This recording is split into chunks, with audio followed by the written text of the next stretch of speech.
특집 경기도의 선택 4회째 방송 시작하도록 하겠습니다. 안녕하십니까? 저는 소영선입니다. 어느덧 대선이 79일 앞으로 다가왔습니다. 이런 상황에서 고민이 있을 수 있죠. 야, 이번 대선 후보 누구를 찍어야 할까? 이 후보는 이게 너무 좋아. 저 후보는 저게 너무 좋아.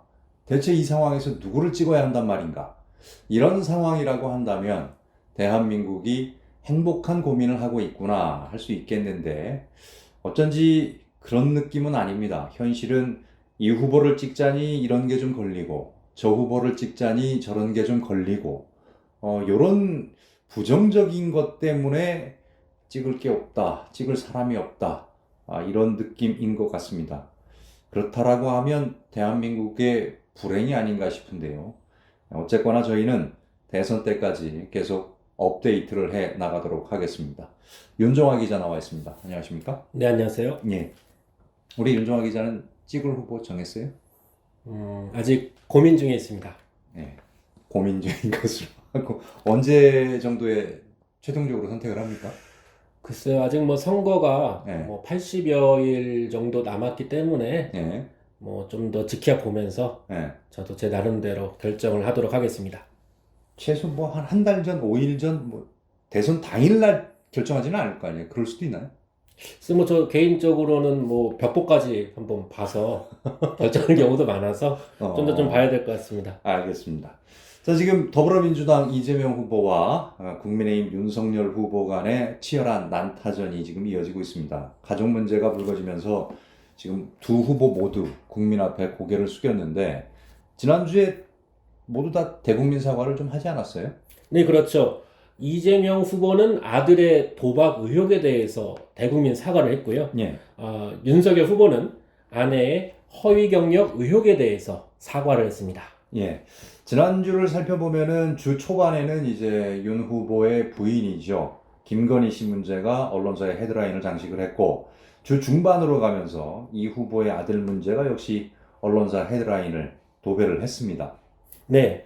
김건희 씨 경우에는 본인이 주장한 경력 상당수가 허위라는 지적이 나왔고요. 네. 이에 대해서 김건희 씨가 YTN과 오마이뉴스 기자와 통화한 내용이 일부 전해지면서 논란이 증폭되고 있습니다. 예.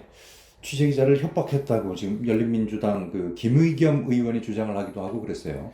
네, 김건희 씨가 YTN 기자에게 협박성 발언을 했다는 건데요. 이에 대해서 국민의힘에서는 사실 무근이라면서 김의겸 의원에 대한 법적 대응을 예고하고 있습니다. 예. 김건희 씨 문제가 크게 불거지면서 더불어민주당이 이제 공세 수위를 높이다가 이번에는 이재명 후보 아들의 문제가 나와서 지금 크게 당혹해하고 있잖아요. 네, 이재명 후보의 장남이 상습 도박을 했다는 의혹이 제기됐는데요. 네. 이러자 이재명 후보는 16일 대국민 사과를 하고 도박 치료를 받도록 하겠다며 고개를 숙였습니다. 문제의 아들 역시 사과문을 발표했습니다. 그 후에 아들의 마사지업소 출입과 성매매 의혹이 불거지면서 여권에서는 당혹감을 감추지 못하고 있습니다. 더불어민주당에서는 성매매 의혹에 대해서는 강력히 부인하고 있습니다. 예. 윤석열 후보의 경우는 17일에 대국민 사과를 했습니다. 네, 윤 후보는 아내의 허위 경력 의혹이 불거진 것 자체로 자신이 강조해온 공정과 상식에 맞지 않다며 고개를 숙였습니다. 네. 아내 김건희 씨의 허위 경력 의혹에 대해서는 인정했다라고 볼 수 있습니까? 어떻게? 글쎄요, 윤석열 후보의 경우에는 이 같은 논란이 불거진 것에 대해서 사과를 한 것이고요. 논란 자체가 생긴 것에 대해서 사과를 한 것이다. 네. 또 한편 김건희 씨 논란의 당사자의 경우에는 억울함을 피력하고 있는 것으로 전해지고 있습니다. 예. 역대 대선을 보면은 이제 가족 문제가 단골 이슈로 나올 수밖에 없잖아요. 예, 그렇죠. 예. 역대 대선을 한번 살펴보면요. 예. 1997년, 2002년 대선에서는 한나라당 이해창 후보의 아들 병역 문제가 제기됐었습니다. 예. 또 민주당에서는 2002년 당내 경선에서 노무현 후보 장인의 좌익 경력 논란이 불거진 바 있습니다. 예. 그래서 그 논란이 이제 결국은 표심에 상당한 영향을 끼치지 않았는가 그렇게 생각이 드는데 어떻습니까? 네, 이해창 후보의 경우에는 97년 15대, 2002년 16대 대선에서 유력한 후보로 대통령 자리에 거의 오른 인물이라고 봐도 무리가 아닌데요. 네. 두 차례 대선에서 1, 2%포인트 차로 아깝게 낙선을 했습니다. 아들의 병역 기피 의혹이 진위 여부를 떠나 뼈아플 수밖에 없는 대목입니다. 예. 그러니까 노무현 후보. 네, 노무현 후보의 경우에는 그렇다고 아내를 버려야 하냐 이렇게 정면 돌파를 했고요. 네. 또 색깔론에 맞서서 싸우는 후보 이미지를 부각하면서 오히려 득표에 도움이 되었다 이런 평가를 받았습니다. 예. 20대 대선.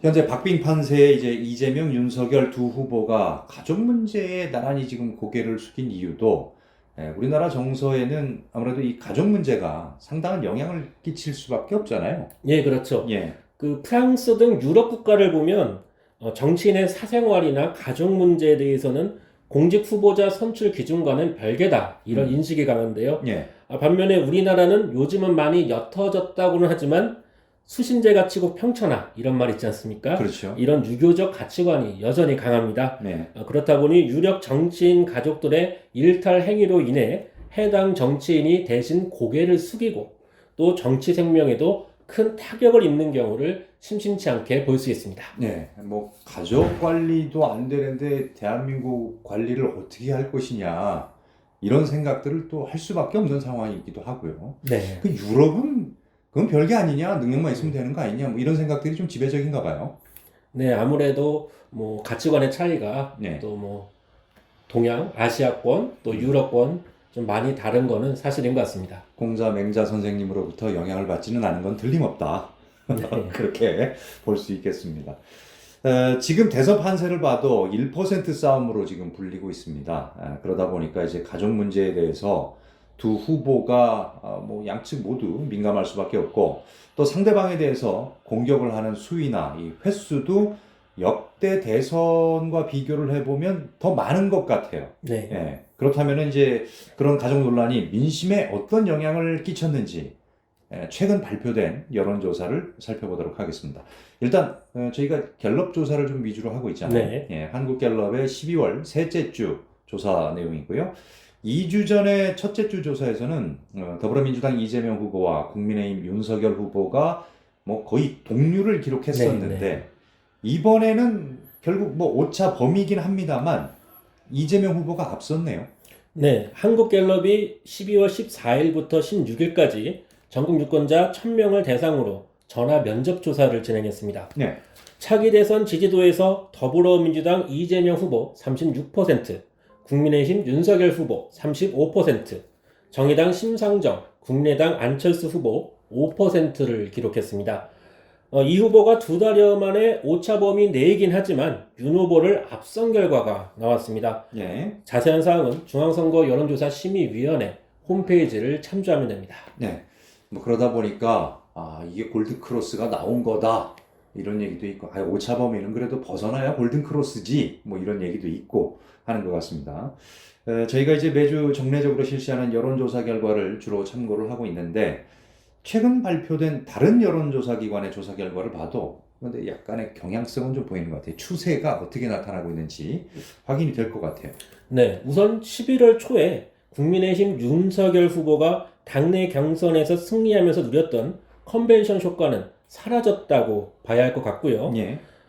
한 달 동안 이재명 후보가 상승세를 탔고 윤석열 후보는 하락세에 접어들면서 현재는 두 후보 중 누가 앞선다고 장담할 수 없는 치열한 접전임이 확인되고 있습니다. 네, 정확한 정답은 그냥 오차 범위 안에 있다. 네. 이게 가장 정확한 지금 풀이입니다.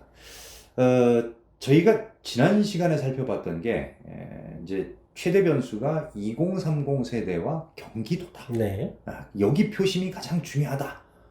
이렇게 계속 말씀을 드리고 있는데 갤럽 조사에서 좀 변화된 게 있습니까?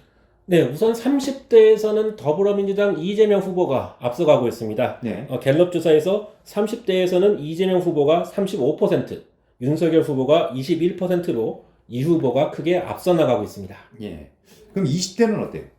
네, 20대는 여전히 부동층이 많고요. 예. 상대적으로 정의당 심상정 후보와 국민의당 안철수 후보가 선전하고 있습니다.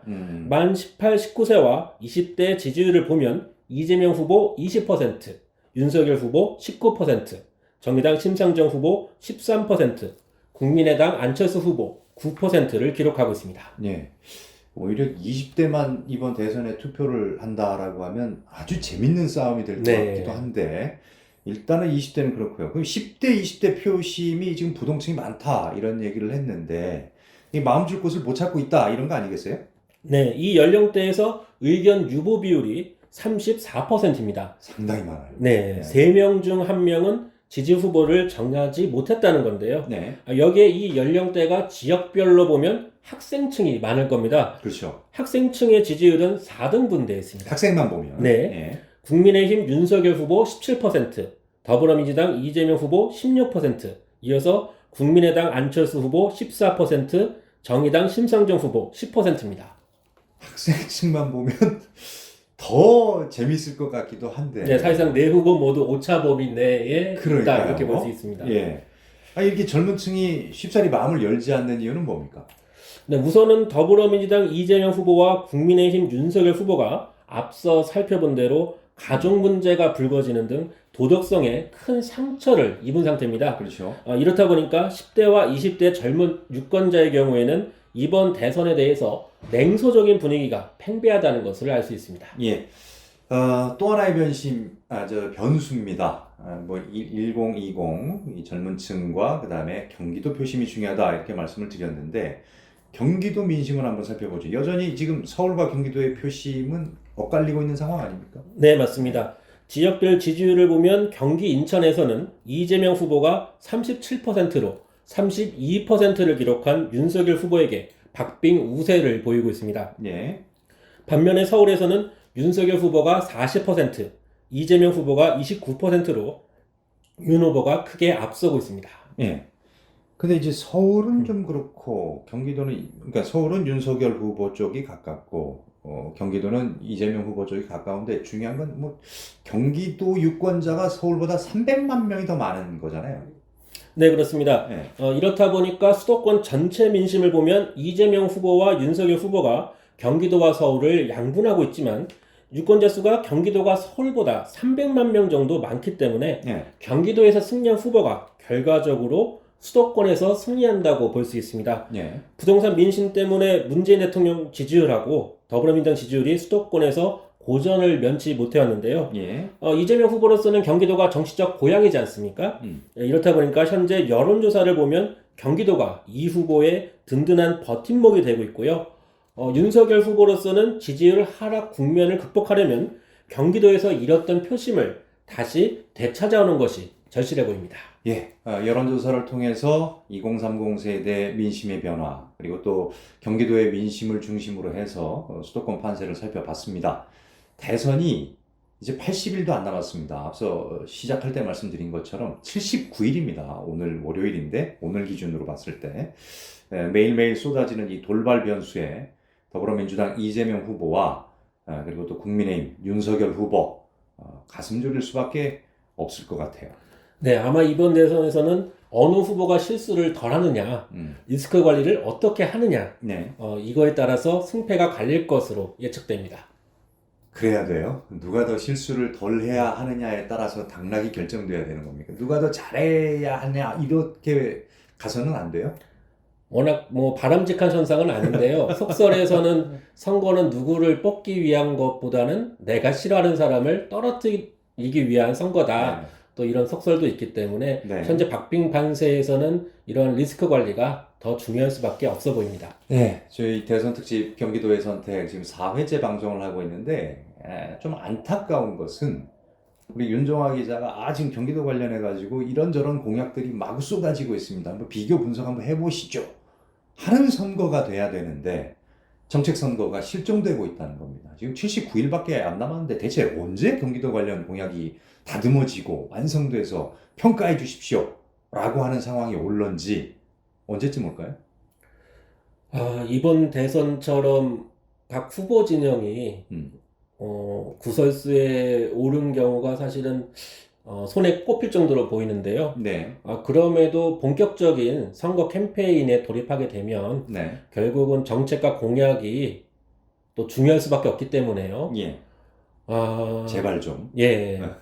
해를 넘기고 1월쯤 되면 저도 본격적으로 네네. 공약을 비교 분석하지 않을까 기대해 봅니다. 누가 문제가 많나 살펴봐보자. 이런 네거티브 공방 속 대선이 아니라 정말 이 정책 선거가 됐으면 하는 바람 가져보고요.